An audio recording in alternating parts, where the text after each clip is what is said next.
रायगडच्या पालकमंत्री पदाचा तिढा कायम असताना केंद्रीय गृहमंत्री अमित शहा येत्या शनिवारी रायगड दौऱ्यावर आहेत। अमित शहा उद्या राष्ट्रवादीचे अजित पवार गटाचे प्रदेशाध्यक्ष आणि खासदार सुनील तटकरे यांच्या रोह्यातील निवासस्थानी भेट देणार आहेत। तसंच स्नेह भोजन सुद्धा करणार आहेत। पण या भेटीमुळे शिवसेना शिंदे गट आणि भरत गोगावले मात्र अस्वस्थ झाल्याची चर्चा आहे। अमित शहा हे शनिवारी रायगड किल्ल्यावर येणार आहेत। तिथला कार्यक्रम संपल्यावर ते खासदार तटकरे यांच्या रोहा तालुक्यातील सुतारवाडी निवासस्थानी भेट देणार आहेत। दरम्यान रायगडच्या पालकमंत्री पदाचा प्रश्न उपमुख्यमंत्री एकनाथ शिंदे यांनी प्रतिष्ठेचा केलेला आहे।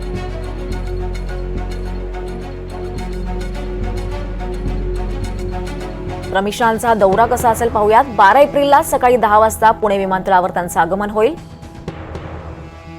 सकाळी 11:15 वाजता पाचाडमध्ये लँडिंग होईल। रायगड किल्ल्यावरील मुख्य कार्यक्रम सकाळी 11 ते दुपारी 1 पर्यंत असेल। दुपारी 2 वाजता सुनील तटकरे निवासस्थानी भोजनासाठी ते थांबणार असल्याची माहिती मिळते आहे। दुपारी 3 वाजता ते मुंबईकडे रवाना होणार आहेत। तर दुपारी 4 ते 6 वाजेपर्यंत सह्याद्री अतिथीगृहावर त्यांचा मुक्काम असेल। तर 13 एप्रिलला सकाळी 10 वाजता ते दिल्लीकडे रवाना होणार आहेत।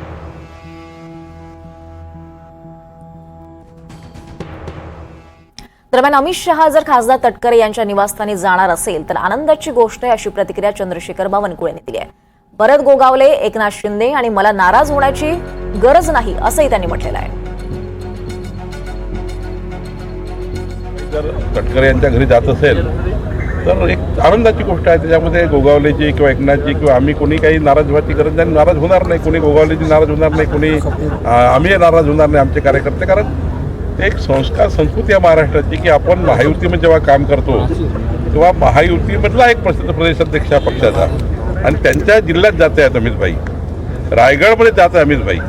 त्यांनी निमंत्रण दिलं आहे, तटकरेजींनी मलाही निमंत्रण दिलं आहे, गोगावलेला निमंत्रण दिलं आहे, एकनाथजीला निमंत्रण दिलं आहे। सर्वच महायुतीच्या पक्षाच्या अध्यक्षांना निमंत्रण माननीय सुनील तटकरेंनी दिलेलं आहे।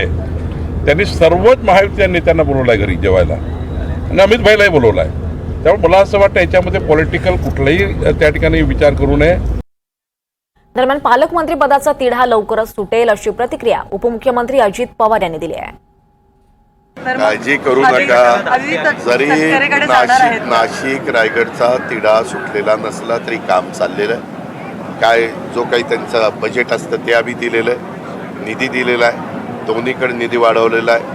22,000 कोटी रुपयाची सगळीकडे तरतूद केलेली आहे। सुटे थोडासा धीर धरा, धीरे धीरे। आम्ही अमित शहांना अशी विनंती केली होती, आपण जर मुंबईत असाल तर यावेळेस माझ्याकडे तुम्ही भोजनाच्या करता यावं आणि तुम्ही जर तिथंच म्हणजे रायगडच्या परिसरात असाल तर आमचे प्रांताध्यक्ष खासदार सुनील तटकरे यांच्याकडे यावं। तटकरे साहेबांनी अमितभाईंना निमंत्रण केलेलं आहे, CMला, दोन्ही DCMला, नंतर त्या भागातले मंत्री यांना त्यांनी आमचे गोगावले साहेबांना, त्याच्यानंतर उदय सामंत साहेबांना, असं सगळ्यांना निमंत्रित केलेलं आहे।